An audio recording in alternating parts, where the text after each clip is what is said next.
దివ్య బలి పూజ పఠనములు. తపస్సు కాలపు 3వ వారము, సోమవారము. మొదటి పట్టణము రాజులు 2వ గ్రంథము 5వ అధ్యాయము 1 నుంచి 15 వచనములు.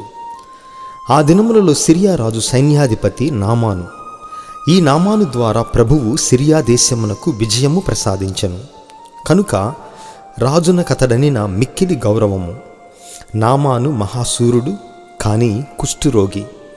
ఒకమారు సిరియనులు ఇజ్రాయేలు దేశము మీద దాడి చేసి వారి బాలికనొకెతను చెరగొనిరి. ఆ పిల్ల నామాను భార్యకు దాసి అయ్యను.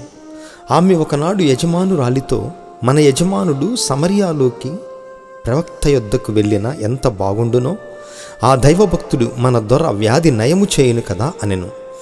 నామాను రాజునొద్దకు వెళ్ళి ఇజ్రాయేలు దేశము నుండి వచ్చిన పనిపిల్ల ఇట్లు పలికినదని విన్నవించాను.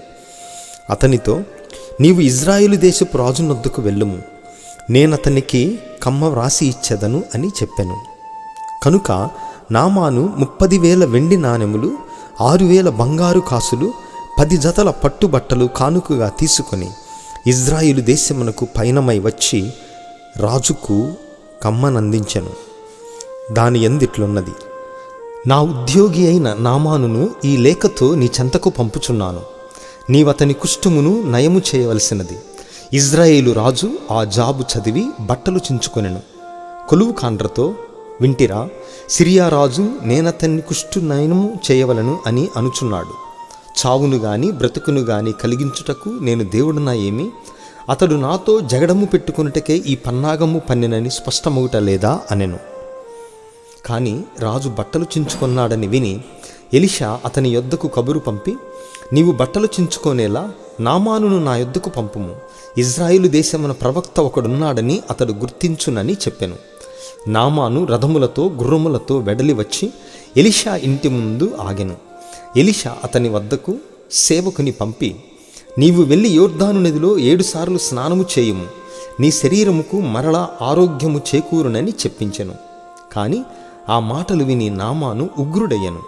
అతడు, ప్రవక్త వెలుపలికి వచ్చి నా ఎదుట నిలుచుండి తన దేవుని ప్రార్థించి కుష్ఠు సోకిన భాగముపై చెయ్యి త్రిప్పి నా వ్యాధి నయము చేయునను కొంటిని.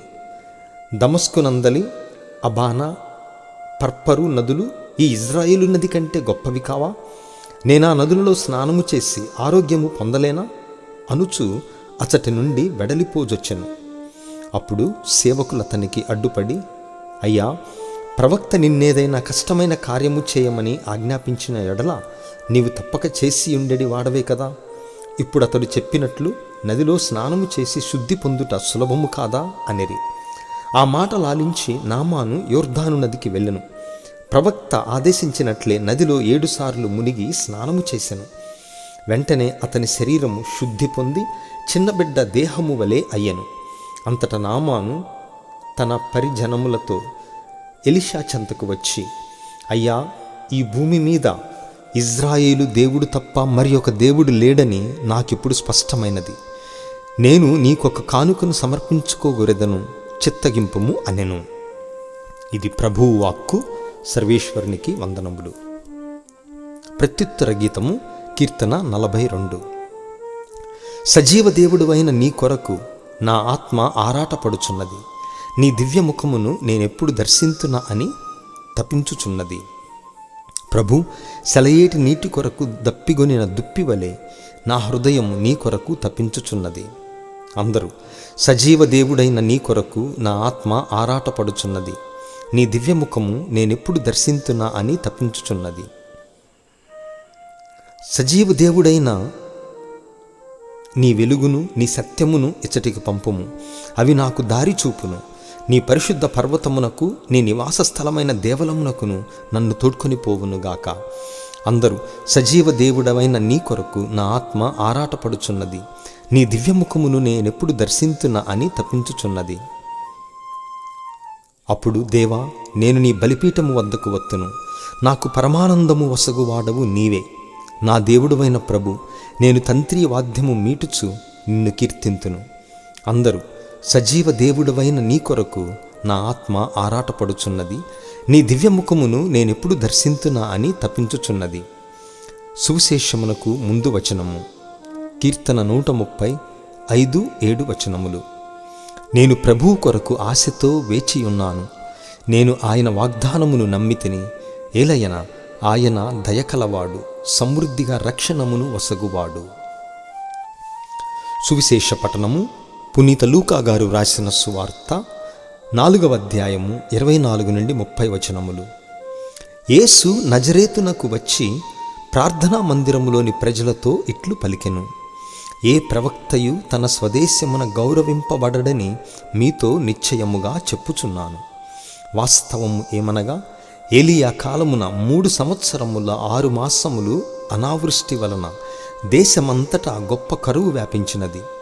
ఆనాడు ఇజ్రాయేలీయులలో పెక్కుమంది విధవరాండ్రు ఉండినను సీదోనులోని సరేఫాతు గ్రామమున నివసించు విధవరాలి యొద్దకు మాత్రమే ఏలియా పంపబడెను.